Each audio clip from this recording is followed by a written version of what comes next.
What's going on, ladies and gentlemen? Welcome back to the number one podcast in the world. It is Confessions. Go ahead, sit down, sit down, so we can have all the boys here.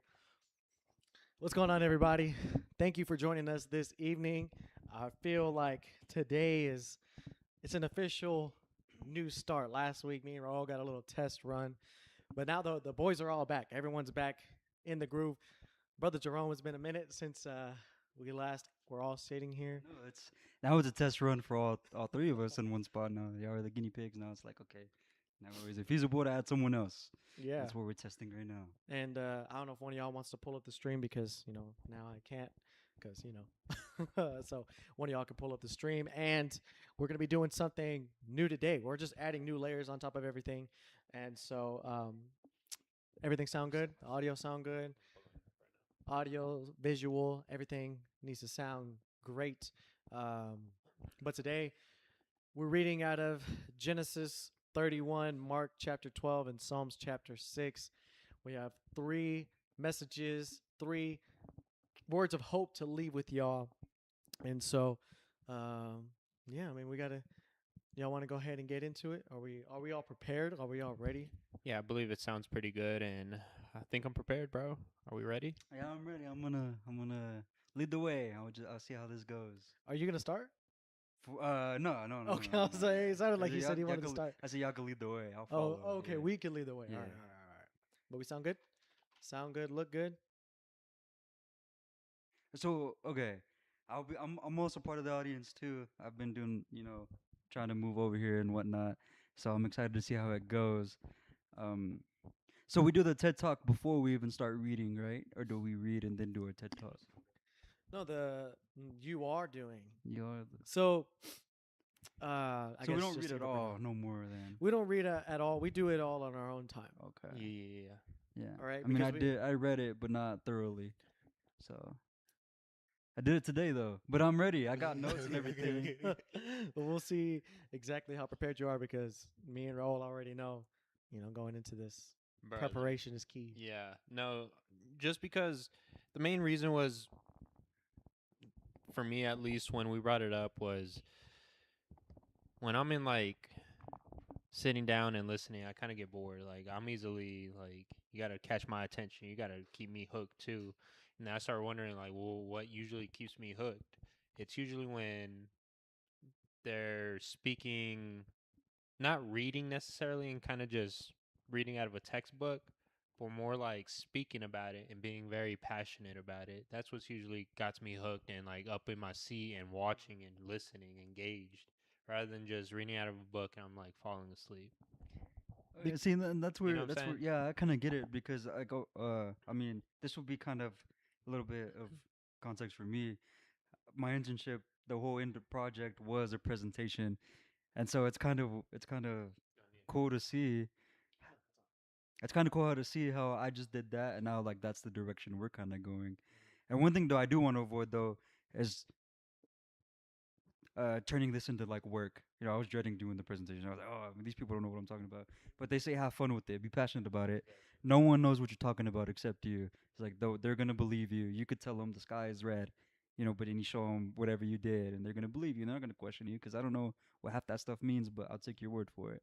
And I guess that's kind of the direction we're gonna go with it. But I don't want it to be like, oh, I got another project. Oh, I got another presentation. Just Yeah, I mean kind the of. main part is what me and Raul kind of came down to narrowing it really down is just preparation.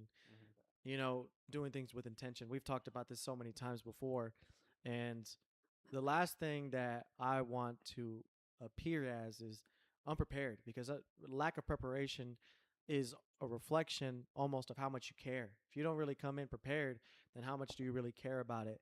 And we want our audience to be able to be engaged and be, looking forward to what we have to present. And we want to give, right? We want to give to the audience because I know all of us want to be able to inspire. We want to be able to share and grow with the audience. But it's hard to do that whenever you're reading on the fly for the first time and having to come up with stuff on the fly. I think that's why the recap episodes, once we took a few days to think about things, we would come back and we would have really good episodes because we thought about it. We were able to connect and relate to what we had read. And so now essentially that's what we're doing, but we're doing it beforehand. We're doing all the work leading up to the episode, and then once we go live, now it's like, okay, the audience can be assured that we have something prepared for them to listen to. And something that I was kind of talking to Derek about the last time how I went about it for this new process that we're kind of doing is just involving it into my daily routine. You know, it's overall, yeah, it's for our audience, it's to help them and to help them grow and inspire. But I like to look at it as this is knowledge for us as well. You know, like it's a good thing to implement right before bed. Like, hey, let me read a quick chapter, then boom. And then this go around, this second week, I had a little bit more fun doing it and actually practicing it and getting a little bit more comfortable with the speaking aspect of it and actually knowing and personalizing it rather than kind of just, okay, hey, I'm going to be real structured and real uptight about this and this and that. You Yeah, know? kind of to where it doesn't feel like a job where you don't want to do it. Yeah. But I like the idea when you first mentioned to me. I think the earlier was it keeps me accountable too. If I don't, the only time I'm read the Bible is not just on the podcast. Now it's gonna make me read it on my own. Mm-hmm. If I mean, even if I did already, but the day where I'm like, oh, I don't want to. Well, now having more of a reason to read. So I like that. So Yeah. I'm excited to see how this goes. He's going first. Yeah. I think Raul's gonna go ahead and lead us off, but I think we need to start with a prayer. Mhm. I think you did it last, so I think it's my turn to pray. So I'll go ahead and do that. If y'all want to bow y'all's heads and close y'all's eyes. Thank you, God, for another week, and thank you, God, for another opportunity to come together and grow with you and lead our audience closer towards you, God. I pray that as we go into our messages for this podcast, that you are able to lead us in your righteousness. You're able to speak through us and open the ears and the hearts of the audience and allow them to receive whatever it is you have for them. And I pray that you empower me, Raul, and Jeremy here to be strong warriors and strong men, and that have you're able to impart confidence and knowledge on us so that we can preach this word that we have to the best of our abilities. And in Jesus' name we pray. Amen. Amen. All right. Well, before we get started, want to make sure everything's ready. Are you ready? With this mic, do I turn it off? You don't have to Should I turn it off. You just set it down. Just set it down. All right. Here's something new. Just in case. It has to focus real quick. Let's make sure it's set. Are we in there? Yeah, I tried this last week already too. No, this is the first time. This is the first time. Guys, look, how's it sound? You gotta talk. I know. I'm waiting for it. I'm waiting for it to start popping up. Stream, bear with us. Wait, I think we're in there. Oh, we're in there. Yeah, we're in there. All right, let's go ahead. All right. Derek mentioned that I need to take off my shades while I'm speaking, so it's for you guys. But you guys ready? Can I go ahead? Awesome. So as we get into this, I wanted to go ahead and kind of just start with this confession with an intro. I know there's different variations of this quote, but it goes like, it's not what happens to you, but how you react to it that matters. And I truly believe that a bad day is coming for all of us. A bad day, a storm, we're bound to make mistakes, we're bound to make bad choices, we're about to hurt loved ones, we're about to lose loved ones. It's just a bad day is coming for all of us. And in those times of trials and tribulations, I truly believe that's when our true colors come to show. In Genesis chapter 31 and Mark chapter 12, I think they are very beautiful examples of adversity, and it also shows us how to overcome them. with two of the greatest commandments. The first commandment being, you shall love the Lord your God with all your heart, with all your soul, with all your mind, and with all your strength. And the second one being, you shall love your neighbor as you love yourself. And I want you guys to keep this in mind. We'll tie this back into, we'll come back to these here in a few minutes. But I wanted to go ahead and just start off with the first greatest commandment. You shall love the Lord your God with all your heart, with all your soul, with all your mind, and with all your strength. So, me being me, I'll be completely transparent. Like, this is me kind of being a little bit vulnerable, a little bit honest, but I'm very stoic, and I like to keep my private matters to myself most of the time. Like, here and there, I'll mention some stuff to Derek, Jeremy, maybe to my parents, but for the most part, I'm very just to myself with keeping all my cards to my chest. And I say the past 3 years because that's when I started my entrepreneurship, but really the past year to 2 years, there's no other way to describe it, but I've gone through hell, and I want to make this very clear. It can always be worse. It can always be worse. I can be with a terminal illness. I can be missing a limb. I can be in a war-torn country. It can always be worse. I want to make that very clear. But I've gone through hell, and taking a look back at it, it sucks. From the betrayal of a brother, from another sister going through breast cancer, from struggles with my business, being on the verge of bankruptcy, getting sued almost a couple of times, from my parents splitting up, from not only losing one grandfather, but losing both grandfathers, being homeless for a short period of time, being without a car, losing a girl that I loved for the past 3 years, losing that, just one thing after another. And I'll be honest, like,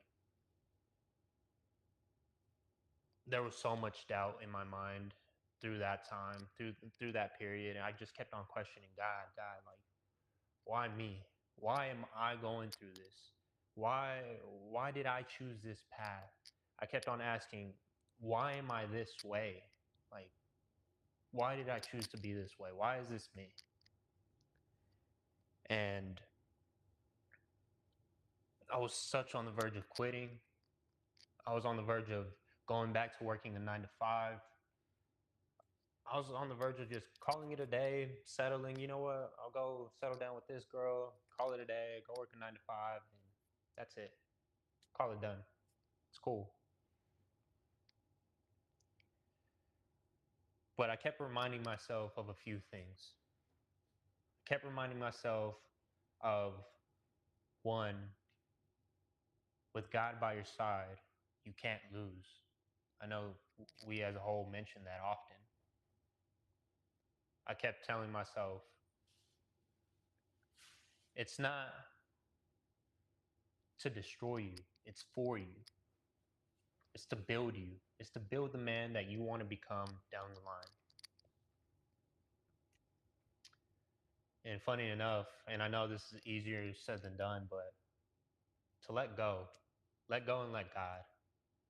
And I can think of this moment where I was talking to my sister, and I was telling her, I was just like, man, I just want to let go. And she was like, let go of what? I was like, oh crap. Like, that's a good question. Let go of what? And now looking back at it, it's crazy after reading these two chapters, Genesis 31 and Mark chapter 12, and understanding that first greatest commandment to love our God with all your with all your heart, your soul, your mind, and your strength, to let go and let God, it made me realize that I was doing that. I was doing that and I didn't even realize it during the time. Going to God and saying, you know what, God, like, if this business is meant to be, if it's meant to work, let it be in your will. If not, take it away from me. God, with this woman, I really love her. I really care for her. If she's not the one for me, take her away from me. If not, allow me to grow and become better so I can quit hurting her and I can lead her properly. God, lay your healing hand on my sister, on my dad. Give me the strength to be able to be that rock for my people. I was doing it, and I didn't even realize that God was over here teaching me the number one commandment that he preaches to us in Mark chapter 12. You shall love the Lord your God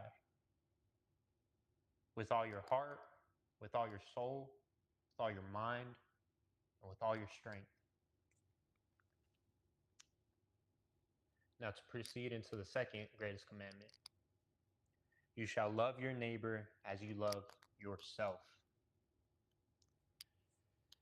This one's really easier said than done. I'll be completely transparent. I think there's two sides to this. And the reason why I say it's easier said than done is because pride and ego is such a difficult thing to be able to use properly, and it's such an easy thing to use negatively, if that's a word. I think you're good. But with pride, like I said, you can use it as a positive thing. I take pride in having my faith. I take pride in my Almighty God. I know He's powerful. I know with Him by my side, I can overcome anything, any adversity. I take pride in coming where I come from. I take pride in having my people around me. Bless you. But on the other hand, it's easy to use that pride to protect yourself and to attack people. So I wanted to go ahead and tell this other story. I won't go too much into details just because I don't want to disclose that with you guys. But I wanted to talk about this story about when my brother betrayed me. So after all that happened, betrayal happened, whatever, my pride and my ego, and even people that were in my ear were telling me, Raul, go talk your stuff to him. Go tarnish his name. Go ruin his reputation. Go tell people what actually happened. Go put your hands on him. I literally wanted to go fight him. That was my pride and ego talking right there. But I started thinking about it, and I always ask myself, what would Jesus do? It's a very simple question. Very simple question. What would Jesus do? Would Jesus go put his hands on his own brother? Would Jesus go talk down to his brother? Would Jesus go and tarnish his reputation to the world? We all know the answer to that. It's obvious.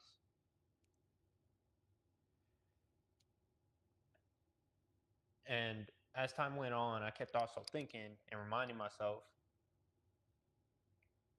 I look down to that. I look down at that pride and ego telling me to go do that stuff.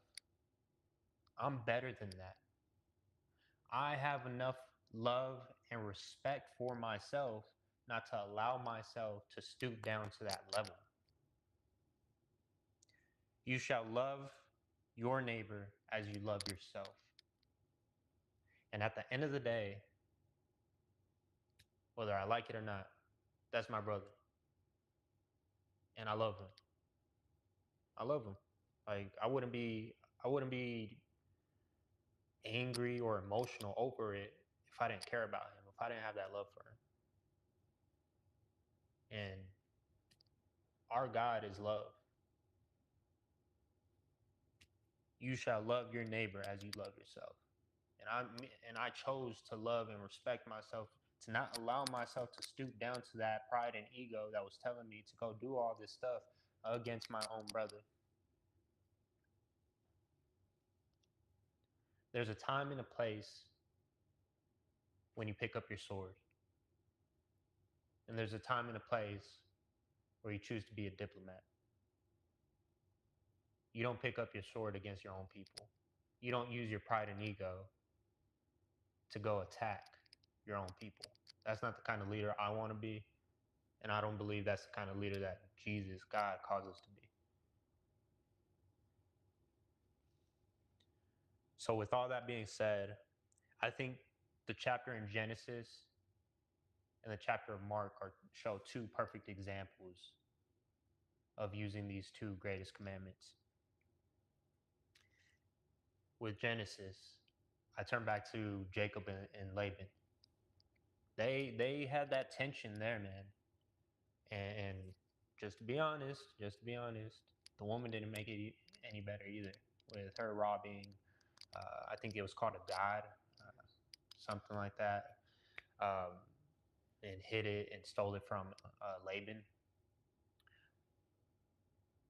But to make my point, God talked to Laban through a dream. I think it was through a dream, but he spoke to Laban. And then Jacob also knowing God favors my people. God favors us. And I think it's such a beautiful thing when they come together. And I believe they built some sort of stone tower. I don't know how big it is, but they decide to make a covenant, almost like a truce, to shake hands and go their separate ways. You shall love your neighbor as you love yourself. And they were so confident with God, loving him, that they decided to follow him. And in Mark chapter 12, perfect example of being a human, Jesus Christ. When the Pharisees and the Sadducees, they kept on testing him. They kept on doubting him. They kept on trying to set up some sort of trap to make him trip up, to make him say the wrong thing, to show the world that, hey, he's not right. He's a bad person. He's this, he's that, right? But what did Jesus do? Jesus didn't pick up that sword against his own people. He decided to be a diplomat.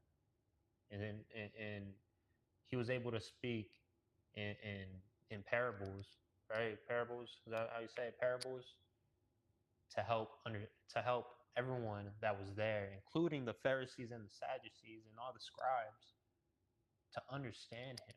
And they understood him. And a lot of them were amazed. Some even grew anger because of how right he was. So to bring it all together, I was able to take two key takeaways from this. One is to have faith. A bad day is coming for everyone. I know it is. We know it is. A storm is coming. But have faith. Have faith in your God, Almighty, that is going to be for you and it's never against you. It's something I've been living by lately, especially after making it through those dark times, through those storms. Hard to kill. We survived that, so keep going. Second key takeaway. There is a time and a place to lift up your sword and fight. And there's a time and a place to be a diplomat, to speak. And I don't want you guys to confuse this. It doesn't mean be a pushover. It doesn't mean to be agreeable with everything. It doesn't mean that. There's a time and place where you can handle situations by communicating properly, by being understanding, agreeing to disagree, but never pick up that sword against your own people. And with that being said, I want to give you guys a huge thanks for watching the #1 podcast in the world Make sure you guys hit the like button. Make sure you guys subscribe, leave a comment, turn on those post notifications. And overall, I just want to give you guys a huge thanks for all the support. I want to give thanks to my brothers. And last but not least, I want to give thanks to the big man upstairs. I appreciate you guys for tuning in.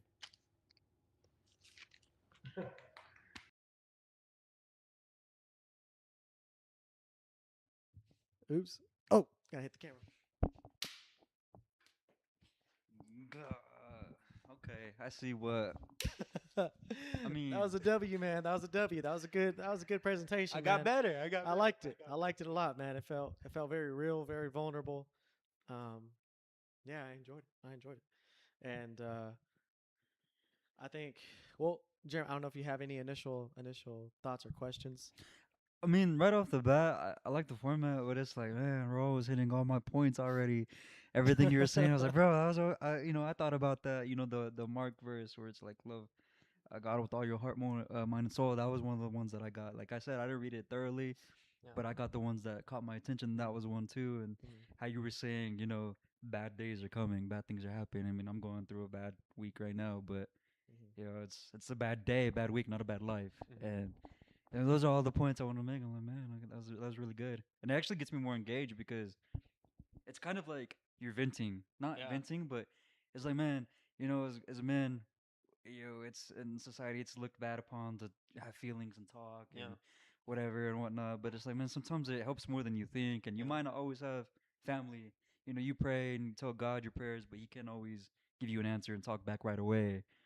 If you have someone to trust and give you back that feedback, whether it's the audience or whoever happens to come across it. Yeah. It's kind of scary though, because you're throwing out your business for the trolls and haters to use as ammo, but it is what it is. That's why I said hard to kill. A formidable But I foe, like I'm that. I telling mean, you. I'm gonna vent and I'm gonna talk my mess. I just and, wanted to be know, genuine, you know. because I And, mean that's the kind of the. did it have you hooked though? It Like did, it it was like, did. oh shit, like damn. Excuse my language, but No, it had me hooked, and it goes back to like have fun with it. Don't treat it like a yeah, it's like it felt good though. It felt good. Yeah, it's kind of a new format, and because like- it kind of reminds me of like an English class. You know, in English they say there's no right or wrong answers, type of thing. I Because wouldn't when know you're about that. interpreting the Bible, I really don't think there's right or wrong. I mean, there's wrong if you're like a complete in left field, but your testimonies and your takeaways are yours, and that's what's beautiful about it. your connections, Yeah. you being able to connect, and yeah, I think how Derek and I were mentioning with this new format, whether we do end up connecting with the same few things or whether we have the same points, we're all able to have like a different POV of those points, if that makes sense. Different opinions from those points. So I think that's what makes it very powerful and interesting. And like I said, I think this new format gets everyone hooked because I believe it's a little bit more genuine rather than just reading out of for example, out of the Bible or just reading out of a textbook.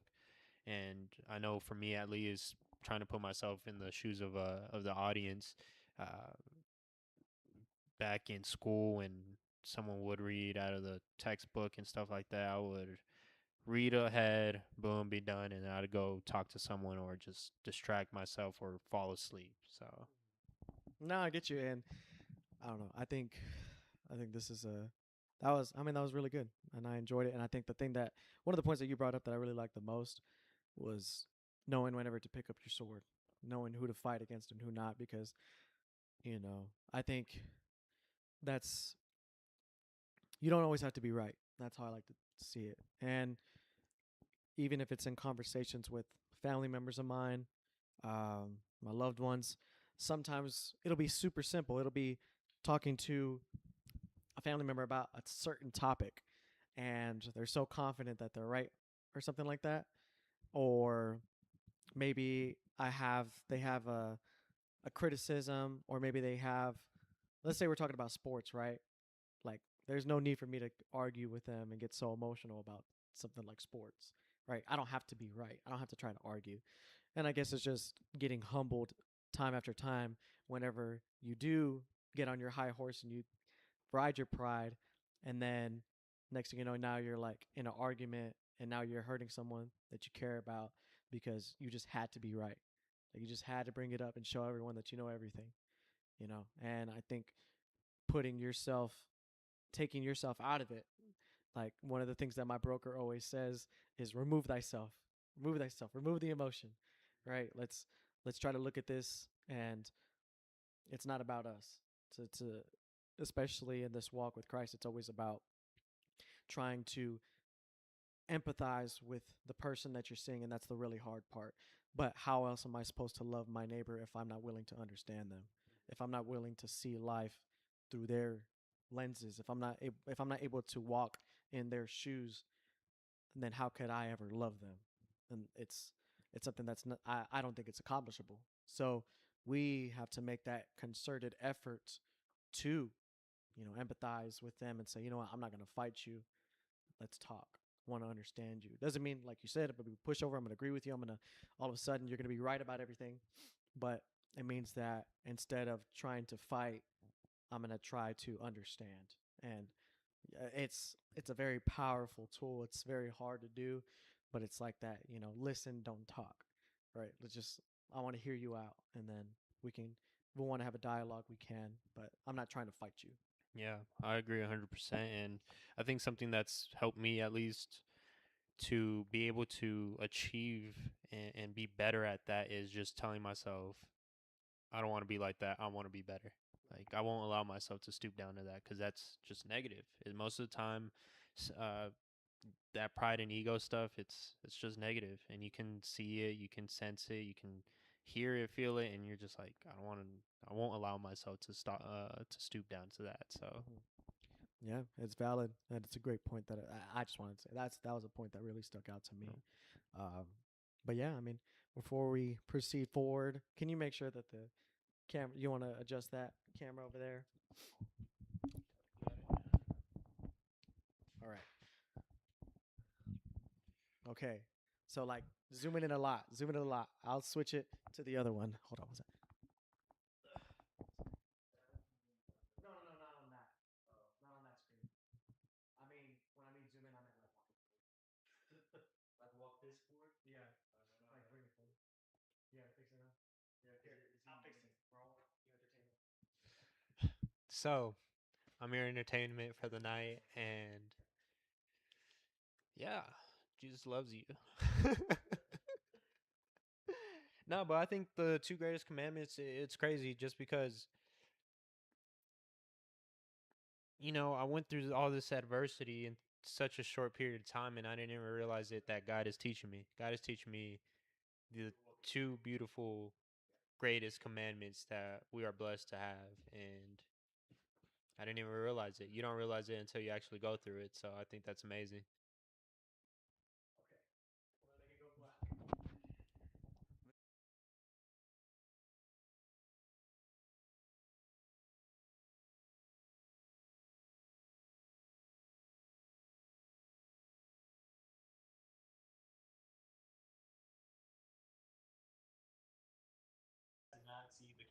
All right.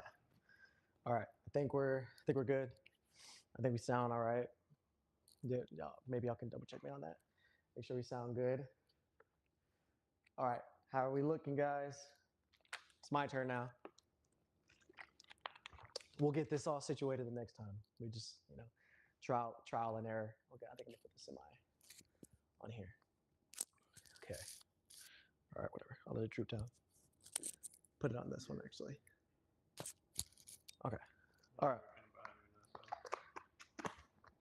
All right, everybody.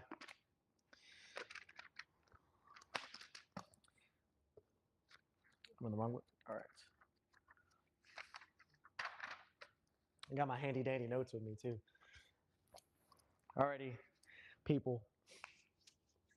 Today, the title of my message is Where is God in the Struggle? And I'm sure we've all asked this question before. God, where are you? And there's like how Raul brought up in his part, there's been times in my life where I had to look in the mirror and I had to I was almost upset with who I was looking at because in my mind, I had let myself down. Like whenever I was a child, I had such high standards. I had such high expectations that I set upon myself. And so whenever I came to adulthood and I was missing on all of those, I looked at myself and I thought, well, I'm a failure. I should be here by now, and I felt like I'm all the way down here, especially when I first came to Lubbock a couple years ago, and I was struggling like financially, where I had no money to my name, and had to deal with getting evicted, and I had to deal with a lot of things that were very inconvenient and hard on my confidence and hard on my faith. And at those times, I looked at my moment while I was in there, and I asked myself, God, where are you? Why am I struggling? Why does everything seem to be going wrong? I thought I was making progress. I thought I was taking a step forward, but it seems like I took one step forward and I took 5 steps back. And so, what I want to leave y'all with today, the hope that I want to impart with y'all today, is that God is with you. And I'm going to use 3 points to demonstrate this. And the first part that I'm going to start off with is that God sees. God sees your effort. And what I'm starting with is Mark chapter 12, verse 41. I'll turn to that right now. Mark, and just to give some context as to what's going on here, Jesus is he just got done talking to the Pharisees and the Sadducees about their hypocrisy, about how they're so caught up with looking religious, and they're trying to poke Jesus's eyes and try to get one over on him. They missed the whole point as to why the laws were given to them in the first place. And he was sitting down, and I'll just read it in Mark chapter 12, verse 41. He sat down opposite the treasury and began observing how the people were putting money into the treasury, and many rich people were putting in large sums. A poor widow came and put in 2 small copper coins, which amount to a small cent. Calling his disciples to him, he said to them, "Truly, I say to you, this poor widow put in more than all the contributors to the treasury, for they all put in out of their surplus, but she, out of her poverty, put in all she owed, all she had to live on." And I think Jesus is continuing, of course, his message about appearances and how he doesn't care about appearances. Here we see a widow, a poor widow. At this time, of course, women weren't really respected anyways, especially in the church. And to see a widow was pretty much like seeing someone that was homeless at this point. And I'd imagine that this widow walked in, and while she's giving, the last that she has, the little that she has, she's being mocked, she's being ridiculed, she's being looked down upon. And then here I am, and I'm like, wow, I can relate to that. I feel like I've been there before, where I felt small. I felt like I was weak, like I had nothing to give to God. But the difference between me and her is that this widow, she didn't allow her circumstance to determine her faith. And I think one of the biggest points I got out of this is Jesus wasn't impressed by the size of the gift. He was impressed by the size of the sacrifice, because she gave everything that she had. And sometimes we think we don't have anything to give. But God isn't asking you to give what you don't have. He's asking you to trust him with what you do have. And that's what this widow had demonstrated, was everything that I have, no matter how little it might be, I'm trusting you with it. And the funny part is, not the funny part, but the thing that I can relate to is, like, I remember whenever I was down terribly with money that I shouldn't have, like tithes. I shouldn't have given money. I shouldn't have. But something inside of me was like, you know what? I feel like I need to. I have to give this money to God. Whenever, if you were to look at my finances, you would have said, Derek, there's no reason why you should be giving that. You need to pay rent. You need to pay your bills. You need to put gas in your vehicle. But in this part, I could see myself and like, God, I may not have anything. I may not have much to give, but this is what I got, and I'm giving it to you, and I'm giving it to you with a heart of joy. And sure enough, what happens? I eventually get out of that circumstance, that negative circumstance. I get a breakthrough. And for this, just the fact that Jesus recognized this woman and commended her, I think, man, like how much of a reward would it be just to be commended, just to be recognized by Jesus? But it's it's difficult to be in those hard times and think that no one sees you, that no one is watching, but yet God sees your effort. And then we move to Psalms chapter 6. And in Psalms chapter 6, David is writing a prayer of mercy. He's struggling right now. He's in a dark time. And in this, David's weak. He's crying, he's pleading with God, begging for God's mercy. He literally says, "O Lord, do not rebuke me in your anger, nor chasten me with your wrath. Be gracious to me, O Lord, for I am pinning away. Heal me, O Lord, for my bones are dismayed, and my soul is greatly dismayed." He's begging for God's mercy because he recognizes his own weakness.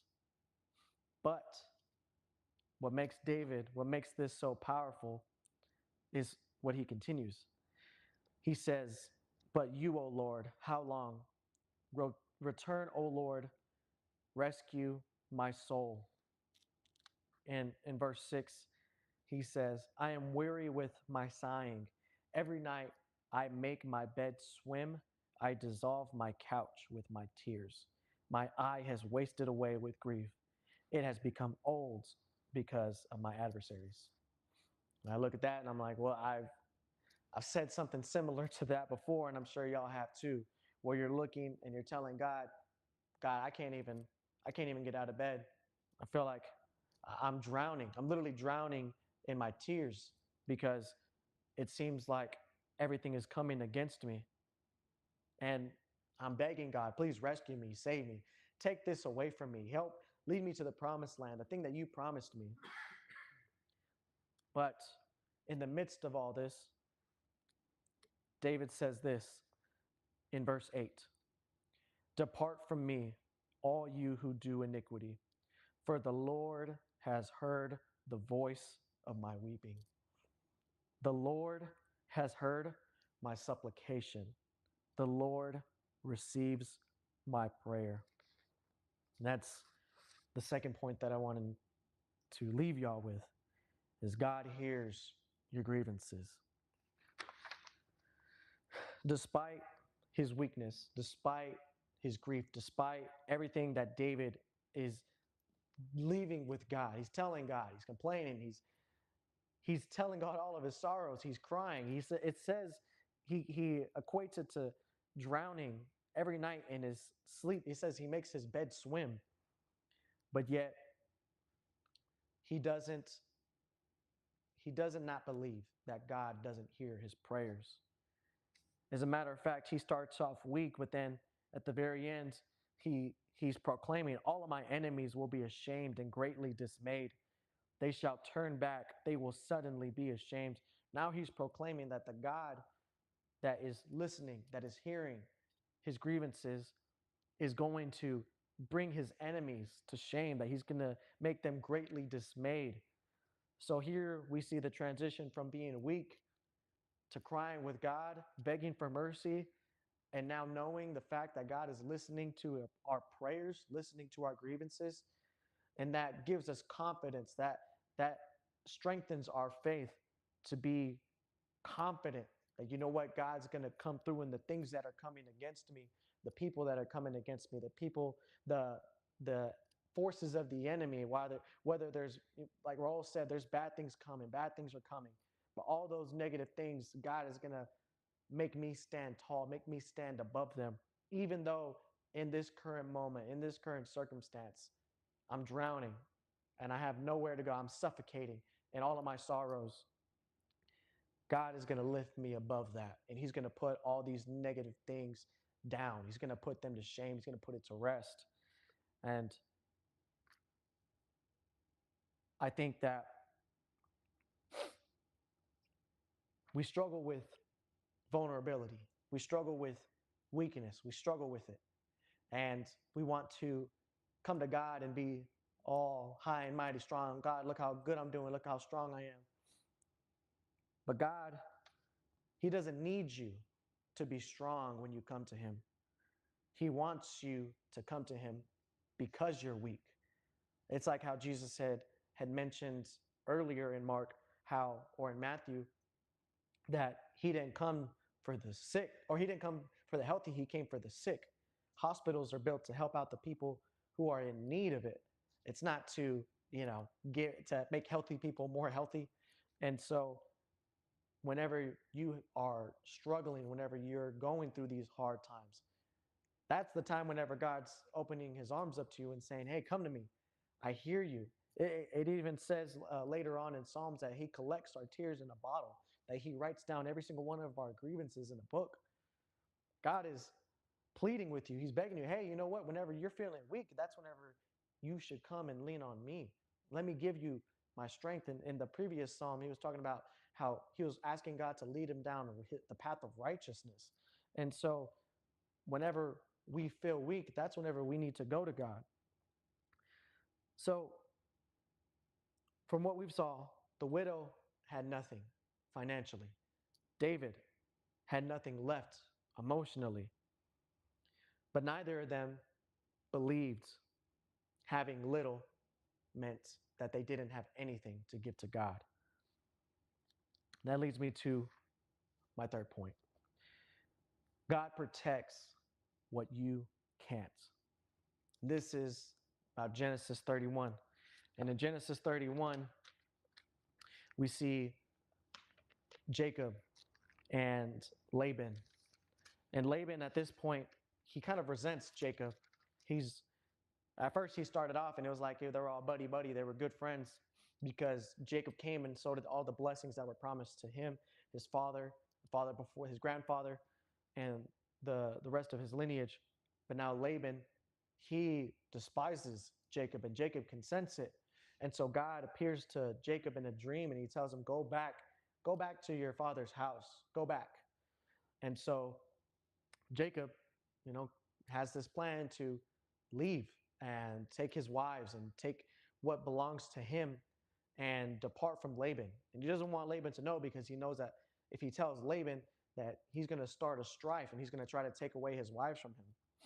And so he leaves. That's what he does. And the next day, Laban finds out that he had left, so he journeys to go and find Jacob so he can confront him. And while he's on this path, while he's going to Jacob, God visits Laban in a dream. And He says in, He says in verse, let me see. No. He says, be careful that you do not speak to Jacob either good or bad. He warns him, because Laban, in his mind, he said that he thought he had the power to hurt Jacob.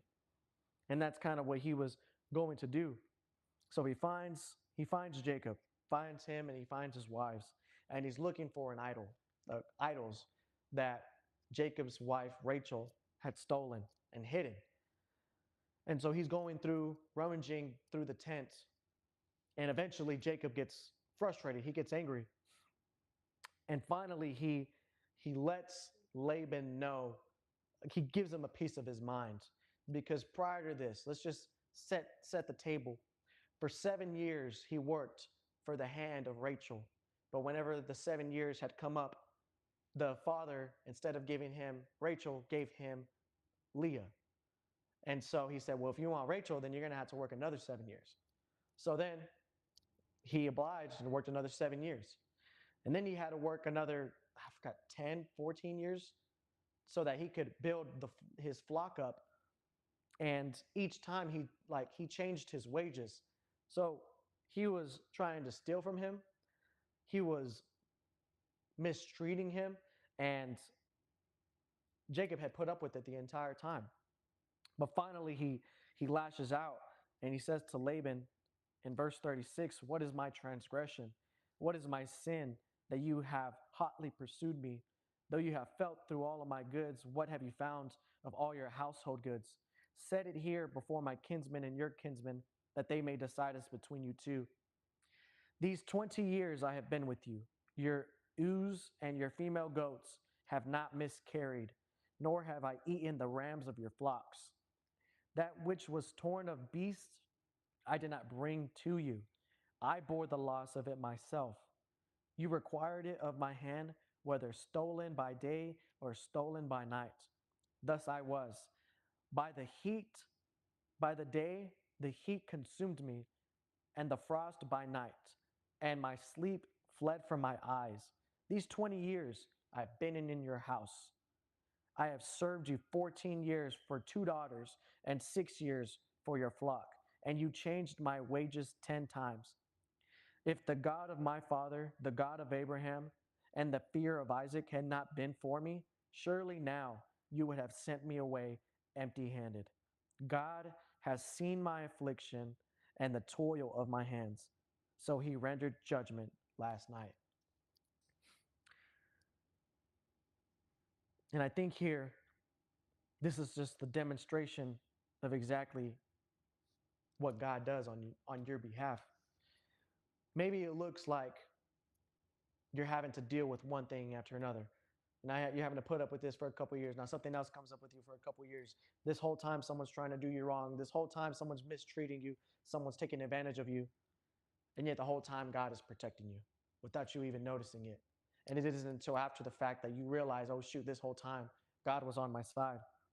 And I think about the examples that we have in here and the examples in my life, in Raul's life, in Jeremy's life, where we've been done wrong. Think about the times where we've had things stolen from us, taken from us. And I think in the moment, you don't think that God is there. You're asking yourself back the first question, where are you? God, where are you? But he's been with us the whole time. He was there protecting me, protecting you, protecting Raul, protecting Jeremy. The whole time we thought that he wasn't there, there he was. All those times where I thought that I don't deserve this. I don't deserve to be, living paycheck to paycheck, being behind on rent, being behind on my bills. I don't deserve to be getting evicted. I felt so wronged. When that moment happened, and it was an unjust thing that had happened, I I I couldn't come to terms with it. And it hurt me. And in my heart, I felt like pure anger, rage. I couldn't even talk about it without getting emotional. Whenever a family member of mine had hurt me for years, I held on to it. I couldn't even sleep at night. I didn't have one single night of good rest for years because in the back of my mind, I thought all I could feel was the hatred, or not even the hatred, but the the anger, the unforgiveness that I had against my own brother. And so whenever I think about all those moments where I was having my peace stolen, whenever I was having my finances stolen, whenever I was having all these sleepless nights, I think, man, God, where were you? But I look back, and just like how Jacob realizes that God was with him the whole time. He was there with him, protecting him, even in the midst of all these transgressions that he was coming against. And so, after letting Laban have a piece of his mind, what does he do? Does he take revenge? Does he strike him down? No. They strike a covenant and they learn to forgive. And God is there as witness. So, God sees, God hears, and God protects. Nobody thought the widow's offering mattered, but Jesus did. No one was there to hear David's cries, but God did. Laban had tried to harm Jacob, but God protected him. So here we have the widow struggling, David struggling, Jacob struggling, but all of them trusted that God was with them. But that means that they had to surrender something. Each of them surrendered something. The widow surrendered everything that she had, all of her finances. David surrendered his vulnerability, and Jacob surrendered his ability to control. They let God have everything. And so maybe faith isn't about having more, but it's about being willing to give to God whatever you do have. So that leaves me with a question for y'all. What do you have right now? Is it fear? Is it doubt? Is it a bad relationship? Is it struggling finances? What is it that you have? That is what God is asking you to trust Him with. Give to Him what you have. Give to God what you cannot carry. Trust Him with what you can't control. So I bring back to the first question. Where is God in the struggle? He's been with you the whole time, and He's always on your side. So the hope that I want to impart with y'all today is no matter what circumstance you're in, God is still protecting you. He still hears you. Don't be afraid to go to God and give Him all your grievances. Don't be ashamed of whenever you're struggling and you're like, man, I feel like I'm fighting the same battle. I feel like I can't get over this hump. It's been years, it's been months, it's been however long, and I'm still struggling with the same thing. I thought I'd be over this by now. Don't be ashamed to go to God with those things. You got to go to God with everything. Loving God with all your heart, soul, and mind doesn't mean just showing Him the good things. It means going to Him with the bad things and knowing that He still loves you despite that. And so we need to go to God and trust in Him with everything, not just the good things. Through the good, the bad, and the ugly. I love how Jesus always creates this relationship like a bride and a groom, like it's a marriage. He tells us to love our wives like how Jesus loved the church. Why? Because that's the type of relationship that we should be comfortable building. The good, the bad, and the ugly. Just like how you accept your partner for who they are, that's what Jesus does, but He takes it to a whole nother level because even though you do Him wrong every single day, He's still there for you. He still hears all of your grievances. He's collecting your tears in a bottle. He's writing down every single sorrow, every single cry, everything. He has it written down. And He's protecting you, even whenever you don't feel it, even whenever you don't recognize it. He is. So I want to leave y'all with hope. Where is God whenever you're struggling? He's right there with you. Don't give up. Continue to lean on Him, seek Him, and the circumstances that you're in now are not going to be the circumstances forever. That's my TED Talk. That was good. Let's switch.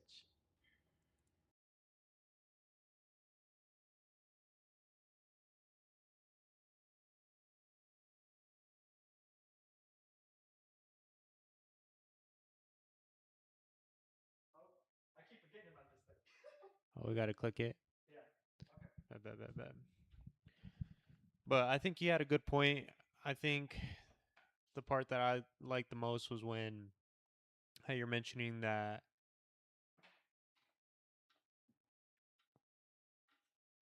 we don't necessarily have to go to God when we're all high and mighty, when we're in a winning season.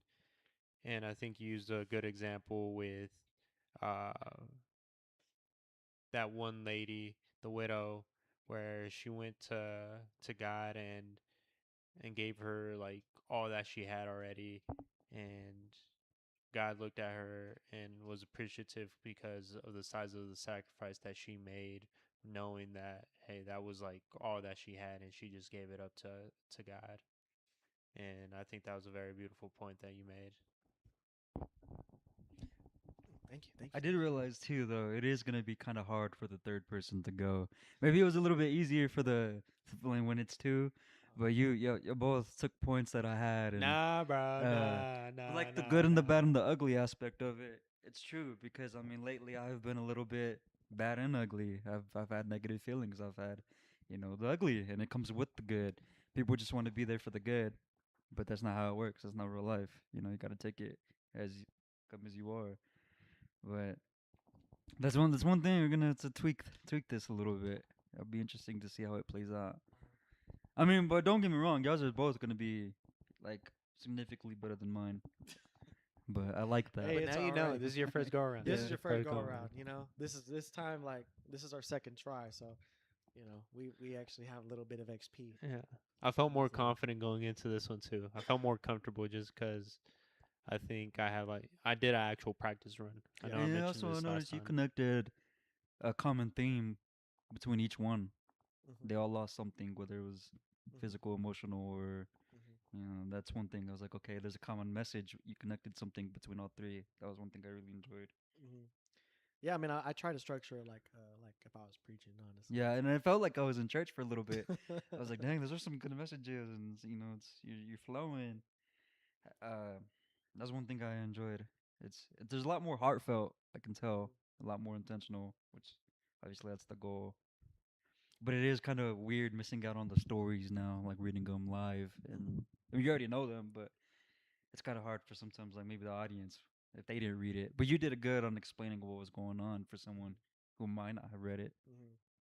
So But that's the reason why you need to tune in yeah, every single week because we tell you ahead of time what we're reading. All right, so that way y'all know. And but with I mean, we do have Brother Jerome and I'm what ready. his message is.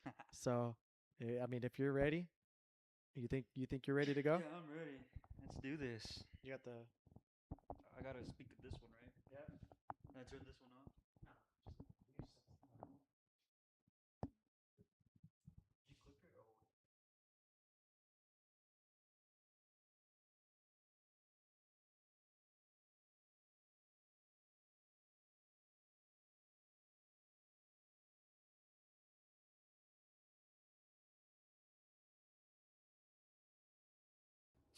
Brother Jerome, we trust. Yo, okay.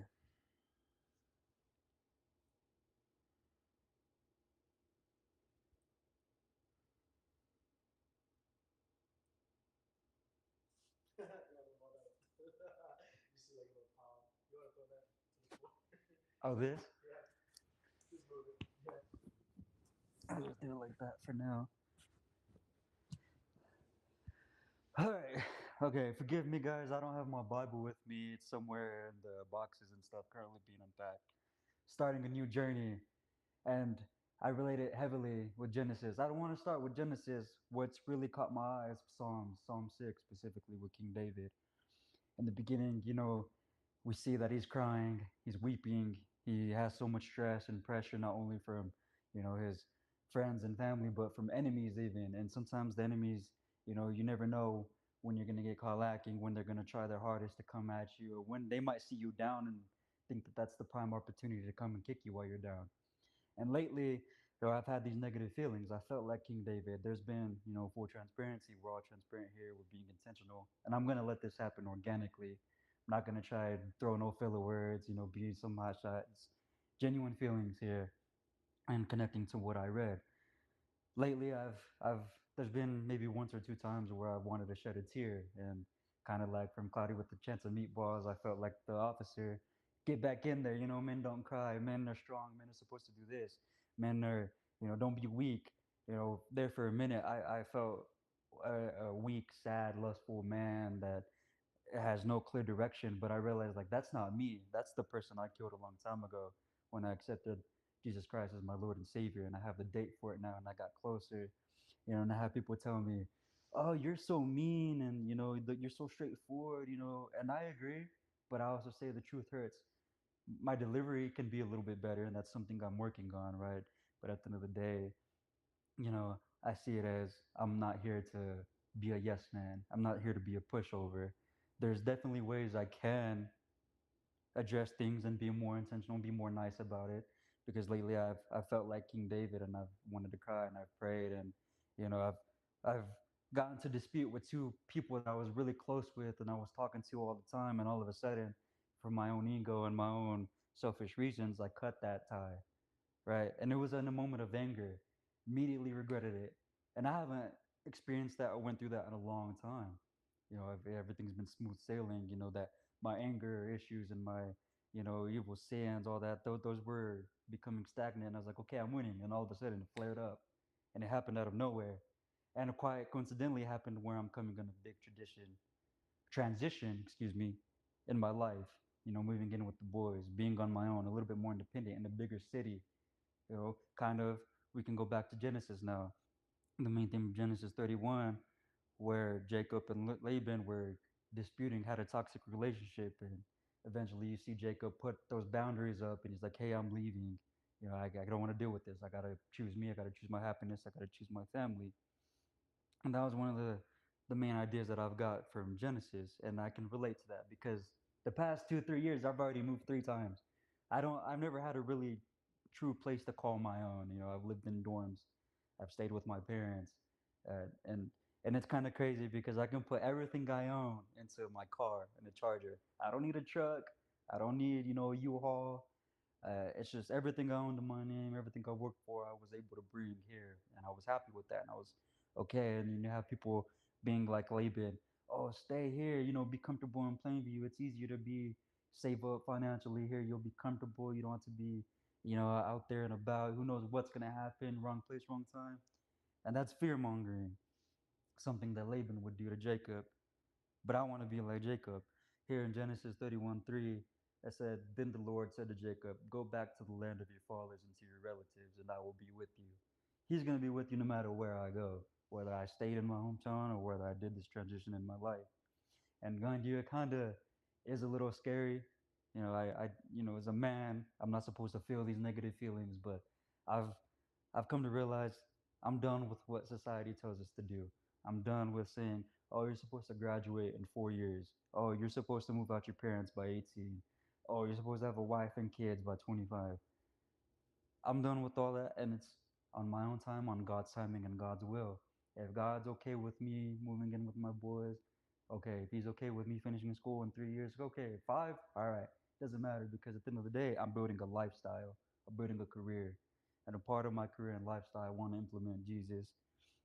And to go back and combat what people say, "Oh, you're so mean," and like I've had this comment thrown at me earlier this week, and it kind of hit me kind of hard, where it says, and I knew this was going to happen. And this is going to happen. It's not the first nor the last. Where they said, for someone who reads the Bible and talks a lot about Jesus, you still got some issues. And I'm like, you know what? I do. And I'll admit that. I'm a Peter in 2026. I could see Jesus himself come down and split the Red Sea or stop a meteor in its tracks, and I would still worry about what, how am I going to pay my bills, or the grade I'm going to get, or whatnot. Things that won't even matter, right? But I could see that for myself and still have doubt.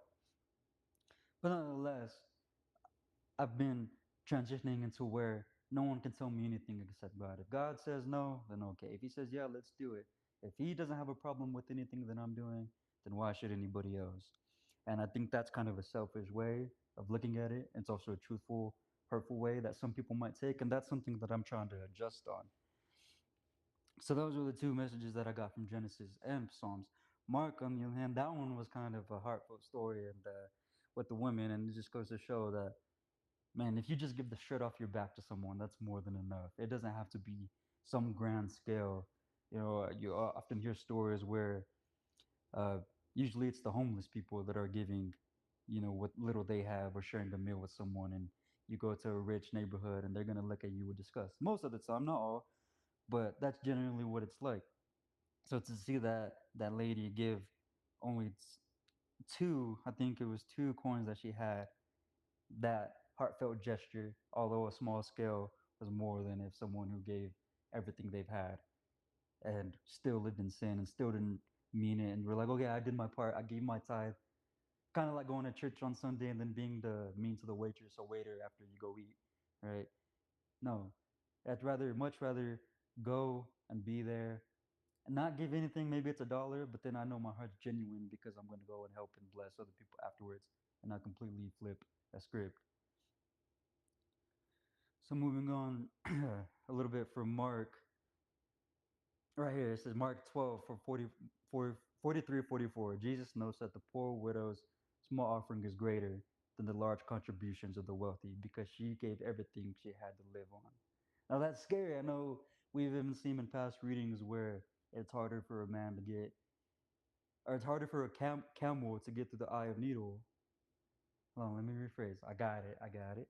It's easier for a camel to get through the eye of a needle than it is for a rich man to get into the gates of heaven. See, and I still remember these things. And when people say, "Oh, you're still mean, you're still this," and I'm like, you know what? I may be this and I may be that, but I'm gonna be transparent. And regardless, no matter how you view me, people are gonna know Jesus. No matter how far I stray again, I will no longer stray as far as I did or as long as I did when I first came back to Him. But I'll have my hiccups. I'll have my Peter moments. I'll have times where people can use ammo against me and say, "Oh, I point the finger," but at the end of the day, when the good's happening, it goes back to my boy Derek's message. You got to take it with the good and bad and ugly. Yeah, the good.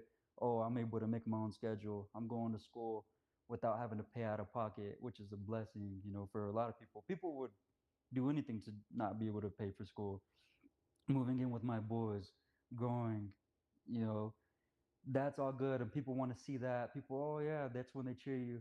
But when you have those late nights where you're like King David and crying and you're looking up wondering what do I do next, where did I go wrong, what happened, you have no one to talk to. It feels like you're all alone because I did feel alone, and I know I wasn't. I know I had my boys, I know I had God, but at the end of the day it's like sometimes you want someone to talk back to you, sometimes you want that feedback, and God can't always be right then and there. Sometimes He's going to let you enjoy the suck, as we always say. He's like, no, you stay there for a little bit, marinate. That's where you're gonna grow. And lately, that's what happened, and I felt, and it was weird because I took a huge step back. I was doing this, right, and I was like the stock market, and boom, hit a red dip, and I got thick skin growing over me. I felt my walls coming back up. I felt my heart being hardened. I wasn't soft. I wasn't showing my feelings anymore. And I was like, whoa, where did this come from? That wasn't the drum we saw, a few weeks ago. What happened? A lot happened. And when that happens, sometimes you don't have people to talk about it. Yeah, I can pray about it. And God's going to either solve it right then and there, or as we say, He's going to let me sit in the suck for a little bit. But things are always going to turn up and turn around. So those were the three things that I got from those readings. And I kind of also realized too, all this negative stuff was happening when I wasn't reading the Bible as much, when I took a little break from the pod, when I wasn't being genuine or intentional with my prayers, when I was kind of falling back on sin. That's when everything was going back downhill. So then it got me thinking, the question is, when's the last time you prayed? When's the last time you opened up your Bible? When's the last time you talked about Jesus? Not just to yourself, but a friend. It doesn't have to be some big thing. When's the last time you said His name to somebody? For example, I've been spending as much time with my mom as I could before things get hectic and busy, and we watch Big Brother. That's one of our bonding things that we do. And during Big Brother, it's an international TV show, and the fellow that got evicted, he has said his goodbyes and whatnot. The first thing he did was said, first and foremost, I want to give him, all the glory to my Lord and Savior Jesus Christ. If you don't know who He is, look him up. He's a really great guy. Quick like that, and I was like, wow, this guy on national TV dropped a bomb like that, and he didn't throw no Bible scriptures. He didn't throw nothing. He just mentions his name, and that's something that I'm gonna want to do. And I realize that when I get distant from that is when things start to go downhill. And like Roel mentioned, bad things are gonna happen. Bad things do happen, but it's a bad day, bad week, might even be a bad month, but not a bad life. Because in the grand scheme of things, you however old you are, that one day of that age, God hopefully is going to grant us 50 plus more years. So and you look back at Him like, well, what was I tripping over? So that's one thing that I will take to heart is, when's the last time I read the Bible? Oh, it's been a minute. Oh, no wonder things are going wrong. Oh, no wonder I'm feeling negative. No wonder I'm feeling mad. No wonder I'm feeling, like the world is ending. But then if you can answer, oh, I read the Bible yesterday, then maybe you won't be as stressed out. Because I know as soon as I start talking and as soon as I get back into the flow of things, I feel better. Even though the situation is still there, but I'm no longer avoiding it. But like I mentioned, this I want this to be a lifestyle, a career, kind of like the gym. You know, you can't just go to the gym and expect gains overnight. You have to do it for a long period of time. You have to implement it into what you want to do. And that's the goal for Confessions Podcast, the #1 podcast in the world. Subscribe if you haven't already. Let's go. WWW. Round of applause for Brother Jerome. I think he did great. I think he did great. I like this format. It really gives more connection, and you can really apply your stories It's to more the intimate. readings. Yeah. Yeah, it's more intimate. Like now I feel like the audience is able to getting to know us, who we really are, and get to know more, like relate to us personally. Because before we wouldn't share as much about who we were. We were just reading, and that's not a bad thing, right? It wasn't bad what we were doing. It gives people the opportunity to read the word, and same with us. But it's different whenever we're able to connect the word to our lives, because that's what makes it feel human, what makes it feel real, what makes it feel relatable, so that the audience no longer just says, "Well, these guys they're reading the Bible, but they're Bible believing Christians. And I bet their lives are great." But whenever they get to see, whenever we pull back the curtain, they get to see into our lives and hear about my eviction, being poor, and all the loss, and then they hear about the struggles with loved ones, and the feeling of being, like straight away, like whenever they're able to whenever we're able to share those things with the audience, now they get to connect with it. Now they get to see themselves in us, like, oh, I see myself in Raul. I lost a loved one, or I see myself in Jeremy. I'm butting heads with, my people that I thought that I love, and maybe they see themselves in me, like, man, I'm struggling everything financially. I'm getting evicted out of my house, whatever. It's like they're able to see themselves in us, and that's the ultimate goal. And I like that. I like this idea. Of course, getting it the kinks out the way, it's gonna get better and be Yeah. more prepared. But I like the direction, and I mean we pull the curtains back and you're like, dang, Jerome's a Peter in 2026. Yeah, I am, man. I am. I see. I like I that. could I like see that though. I like that statement. I like that statement. Peter in 2026. I like that. because when we read, I'm like, bro, like he saw it himself. I could see Jesus himself and come down and stop a meteor dead tracks, and I'd be like, man, rent's tomorrow. How are we gonna pay? It was like, bro, you just see this. And But I that's like, how I'd be feeling lately. but I like how you close it about how you're, what your life is now is not how it's gonna be forever. And I really like that, because it kind of goes back to, you know, we're so obsessed with the expectations that we set for ourselves, that God, He didn't set the expectation for you. He didn't tell you, hey, by 25, Yeah, you all the better be this, society this, stuff. and that. He didn't say that. And it's kind of part of, in your message and in mine, and even Raul's, like, God, He's just asking you to come. Like, He's asking you to be the best you can. He's not asking you to be this grandiose, successful millionaire with a wife and kids and stuff like that. He's just, Jeremy, just be you. Do your best. Get to know me. Love me. Love your neighbor. Do the best you can. And that's all He's asking. And so, And people really don't see that it's that simple. Just do what you can because they fall so. I mean, I was a victim of it. They fall victim to the pressure of society. Oh, I gotta finish in 4 years. If not, my family thinks I'm the failures. Like, and then not only that, you just stress yourself out, give yourself these health problems. Then you wonder why you're so sick and unhealthy. Well, man, stress will kill you faster than a bullet, and that's one thing I'm trying to. Even lately too, when I was button heads real quick that with my family members, I found myself. I'm so quick to apologize now. I mean, I'll give it a few days, let it sting a little bit. But I'm like, nah, like I don't want to hold a grudge. I don't want to start a new chapter on bad terms. Like, okay, yeah, I said things. It's true. Maybe my delivery could have been a little bit better, but maybe it's like a look in the mirror, the log in your own eye before you point out someone else's, right? And that's kind of the where I'm at right now. Is like, hey, if you're not with this, you're against this type of thing, like with God. no, but it's true. Having the ability to look yourself in the mirror and recognize, okay, I'm not perfect. Like, I can't judge. I can't not forgive. Like, kind of similar to you. Like, I find myself very quick to forgive, because it's very humbling whenever I look at my life and I'm like, man, how many times do I betray God? Like, how many times am I begging God? How many times am I David begging for the mercy of God? And yet I'm trying to hold a grudge against someone that that I love. Doesn't even matter. Yeah, it doesn't matter. So, but I don't know. I don't know. I think that's it for today. I don't know. I think it was amazing. That was good. I pretty like good. that. Despite the technical having to manually switch, but It's all we'll be Jeremy's on our fault. way. We're gonna we'll Hey, figure it out. we're gonna cook up something nice in the We're in gonna the room iron next out door. the Yeah. we're gonna iron out the kinks. Yeah, The wrinkles. yeah. We'll get better as we go, but I think the content in and of itself The was content pretty is good. really in a good Pretty direction. good. So, without further ado, thank y'all all for tuning in, staying. If you've listened this whole time, and if you've watched all of our content, you're still with us, even though we've missed going live for a couple weeks, even though we're not posting as much as we used to. I thank y'all for staying with us and sticking with us. I promise we're gonna start racking things up again. Um, like how Jeremy said, there's been a lot of transitioning, but getting back into the swing of things, and this right here is a great launching pad. So thank y'all for tuning in. We love y'all. #1 podcast in the world. Subscribe if you haven't already. Catch you on the next one.